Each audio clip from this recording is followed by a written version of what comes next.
Assalamualaikum warahmatullahi wabarakatuh. Perkenalkan, nama saya Aulia Valayati. Di sini saya akan memaparkan mengenai pengembangan fasilitas wisata bahari di Pulau Bokori dengan latar belakang yaitu di mana Sulawesi Tenggara merupakan provinsi yang memiliki potensi dalam pengembangan wisata bahari.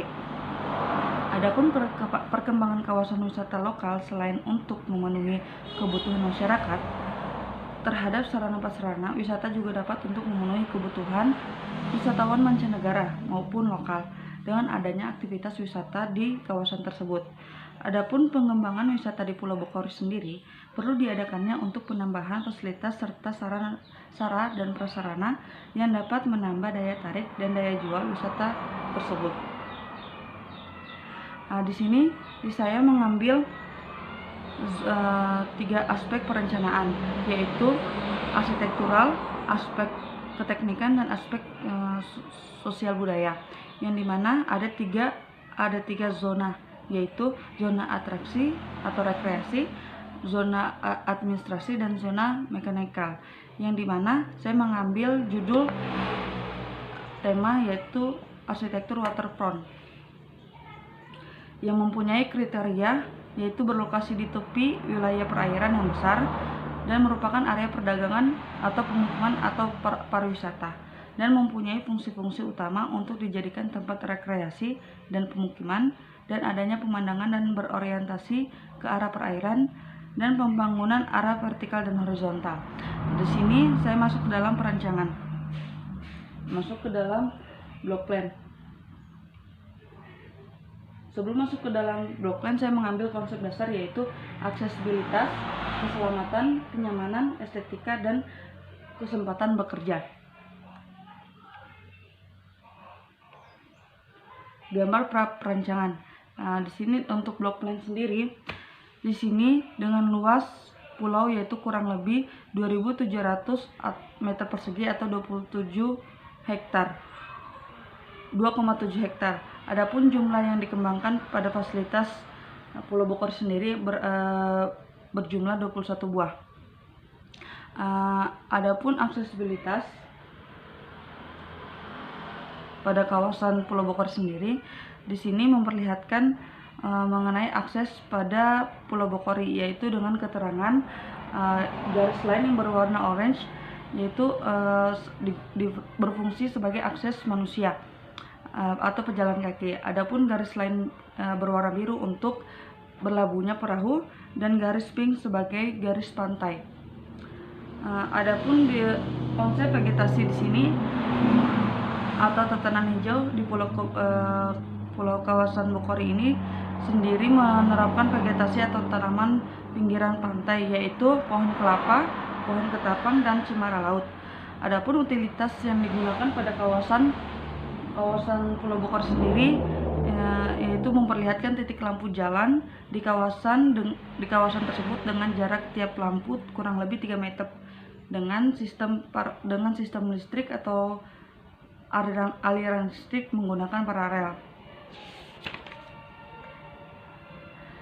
Di sini juga memperlihatkan potongan kawasan, yaitu dengan penjelasan dan keterangan jenis vegetasi dan tata letak bangunan atau masa bangunan. Untuk bangunan restoran sendiri,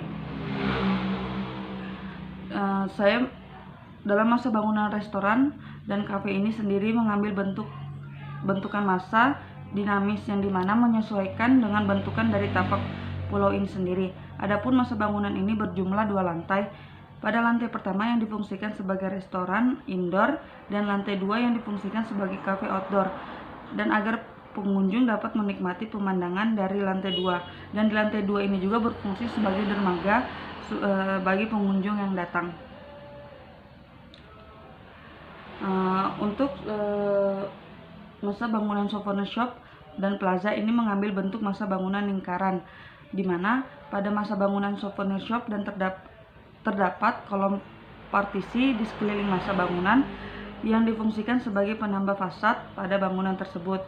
Adapun masa bangunan plaza yang berbentuk lingkaran dan mempunyai ukuran lebih besar dari ukuran bentukan massa souvenir shop. Masuk ke dalam masa bangunan cottage. Adapun cottage di sini saya menggunakan 3 konsep bentukan masa bangunan yang dimana pada cottage pertama merupakan bentukan masa yang dipadukan dengan rumah adat tradisional dari suku Tolaki dan suku Muna, yang dimana cottage ini menggunakan sistem struktur rumah panggung dan atap yang menjulang tinggi, dan pada cottage ketiga menerapkan struktur pondasi rumah panggung juga, tapi yang lebih rendah. Adapun masa bangunan clubhouse di sini merupakan masa bangunan yang difungsikan bagi pengunjung yang mempunyai hobi dan komunitas suatu kegiatan bahari. Adapun masa bangunan ini ditujukan bagi mereka dengan masa bangunan 2 lantai yang mempunyai ruang berkumpul bersama dan bersantai. Masuk ke dalam kantor pengelola atau ruang pengelola. Di sini mengambil 1 lantai. Nah, di sini juga ada musola dan gardu pandang, yang dimana gardu pandang mempunyai 3 tingkat, mempunyai ketinggian atau mempunyai 3 lantai. Adapun toilet di sini atau WC umum mempunyai